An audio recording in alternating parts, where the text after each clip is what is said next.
नमस्कार साथियों, स्वागत है आप सबका हमारे इस YouTube चैनल के एजुकेशन हब में। साथियों, आज का वीडियो केवल और केवल रीट भर्ती 2025 की तैयारी करने वाले साथियों के लिए है।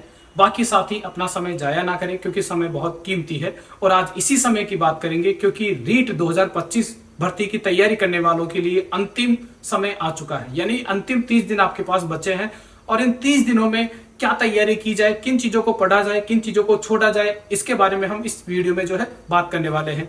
इतने कम समय में कैसे आप अपनी तैयारी को चार चांद लगा सकते हैं या फिर कैसे अपनी तैयारी को मजबूत कर सकते हैं और सिलेक्शन ले सकते हैं, यानी कि क्वालिफाइंग पेपर में क्वालिफाई कर सकते हैं, इसी की चर्चा करेंगे आज के इस वीडियो में।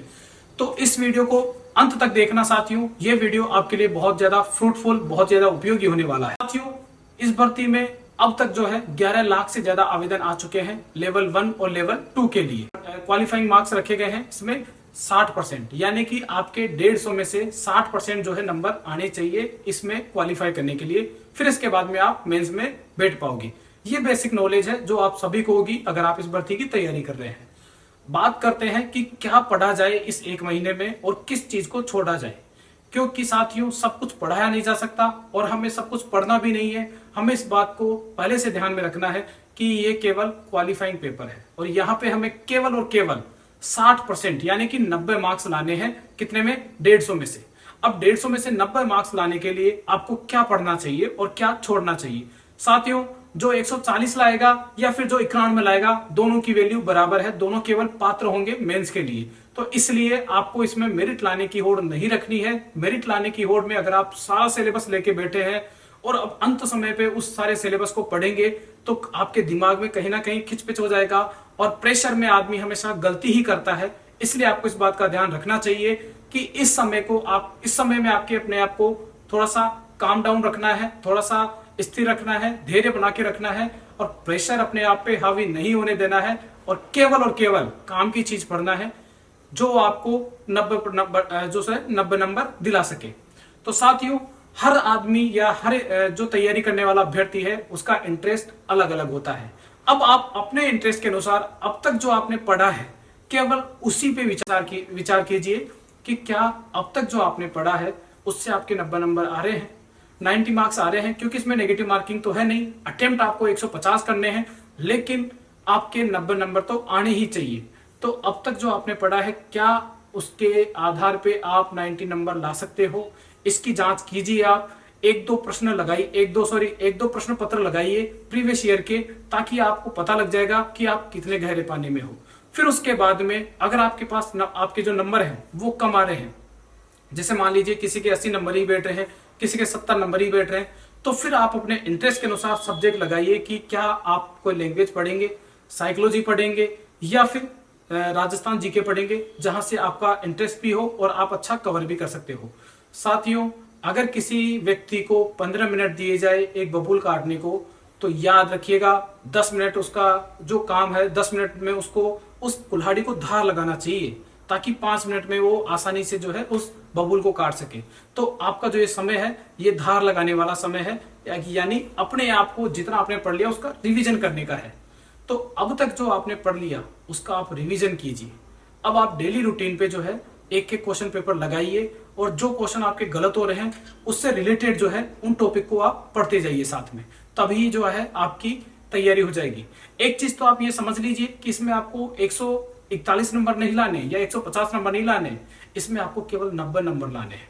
तो आपको तैयारी केवल 120 तक की करनी है। 120 तक का मीटर आप करिए, 120 में से आप 90 नंबर आराम से ले आएंगे और बिना नेगेटिव मार्किंग के, जो ये नेगेटिव मार्किंग है नहीं, तो बिना किसी भय के, बिना किसी प्रेशर के अगर आप इस तरह तैयारी करेंगे तो आपके 90 नंबर आ ही जाएंगे।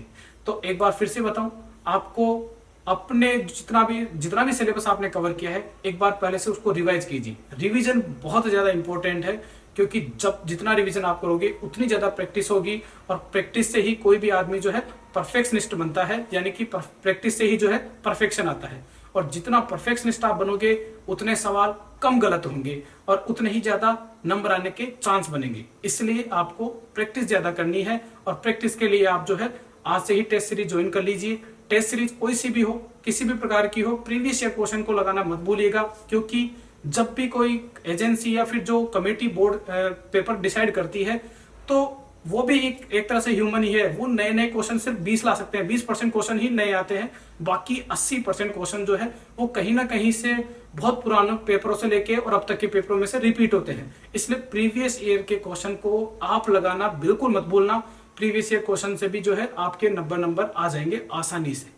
ठीक है साथियों, ये L1 और L2 दोनों के लिए जो है थोड़ा सा सिलेबस अलग अलग है, लेकिन आपको अपने अपने सिलेबस के अनुसार उसका रिवीजन करना है। जितना आपने पढ़ लिया, अगर 120 नंबर का पढ़ लिया है तो आज से ही उसका रिवीजन करना शुरू कर दीजिए। और दूसरी इंपॉर्टेंट बात करूं, इंपॉर्टेंट बात इसलिए कि आप जितनी टेस्ट सीरीज अभी लगाएंगे तो जो गलतियां एग्जाम टाइम में होगी वो गलतियां एक्चुअली अभी हो जाएंगी। धीरे धीरे आप टेस्ट लगाओगे तो पहले दिन आपकी हो सकता है 150 में से आपके 40% गलत आ रहे हैं, दूसरी बार जब लगाओगे तो वो 40 के 35 होंगे, तीसरी बार जब लगाओगे वो 30 होंगे। इस तरह करते करते अंत समय ऐसा आ जाएगा जब आप वो क्वेश्चन से इतने फेमिलियर हो जाओगे, इतने फेमिलियर हो जाओगे कि या तो आपके वो ऑप्शन समझ में आ जाएंगे या फिर क्वेश्चन समझ में आ जाएगा। क्योंकि ये ऑब्जेक्टिव टाइप क्वेश्चन आते हैं, इसमें आपको इसमें से सिर्फ 4 में से एक ऑप्शन को सेलेक्ट करना है। एक ऑप्शन आपको पता होना चाहिए कि जो उस क्वेश्चन से रिलेटेड है। तो आसान है, अगर आप चाहें तो आप जितनी प्रैक्टिस करेंगे उसके आधार पे जो है अच्छे नंबर ला सकते हैं। तो मैं फिर कहूंगा, आप ये जो बचा हुआ समय है इसमें ज्यादा से ज्यादा प्रैक्टिस कीजिए। इसके साथ ही जो छोटे छोटे टॉपिक है उनको कवर कीजिए जहां से प्रश्न आने की बहुत ज्यादा संभावना है। जैसे कि नई शिक्षा नीति, नई शिक्षा नीति की बात करें तो नई शिक्षा नीति का मतलब है पुरानी शिक्षा नीति। पुरानी शिक्षा नीति कब आई थी, किसके समय आई थी, नई शिक्षा नीति कौन लाया है, किसके समय लाया है, कौन सी कमेटी बैठी थी, इसका प्रावधान क्या है, इसका स्ट्रक्चर क्या है, कुछ बेसिक जो सवाल है, वन लाइनर सवाल, वो आपको याद होने चाहिए। इतना डिटेल में भी मत पढ़ना कि आपका समय जाया हो जाए, लेकिन आपको बेसिक नॉलेज तो पूरी होनी चाहिए, क्योंकि ये केवल और केवल क्वालिफाइंग है। यहाँ पे आपको केवल क्वालिफाई करना है, 90 नंबर आने चाहिए। बाकी बाद में बाकी चाहे अपने कुछ भी नंबर नहीं आए, लेकिन अगर 90 नंबर आ गए तो फिर अपना जो है काम बन जाएगा। क्योंकि बहुत सारे अभ्यर्थी तो, लाखों की संख्या में अभ्यर्थी तो वो पहले से बैठे हैं जो रीट क्वालिफाई करके बैठे हैं, वो तो अभी इसमें बैठ ही नहीं रहे। ये तो 11 लाख वो हैं जो नई जो है अभी तक, मतलब जो नए एडमिशन मानो या फिर जिनका चयन पिछली बार नहीं हुआ था वो मानो। इसके अलावा पहले से 2 से 5 लाख अभ्यर्थी तो वही बैठे हैं जिन्होंने पहले से क्वालिफाई कर लिया था और रीट की वैधता जो है आजीवन कर दी गई है। तो आप समझ सकते हैं कि कंपटीशन कितना टफ रहने वाला है। तो फिलहाल अपना फोकस केवल इतना सा होना चाहिए कि 90 नंबर कैसे लाए जाए।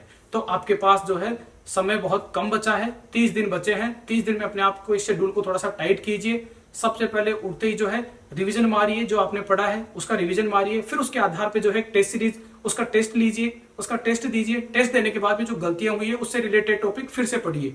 अगर ये स्ट्रक्चर आप फॉलो करते हैं तो यकीन मानिए 30 दिन में आपको वो बेहतरीन रिजल्ट मिलने वाला है जो शायद अब तक नहीं आया था। उम्मीद करता हूं आज के इस वीडियो में आपको ये रणनीति अच्छी लगी होगी।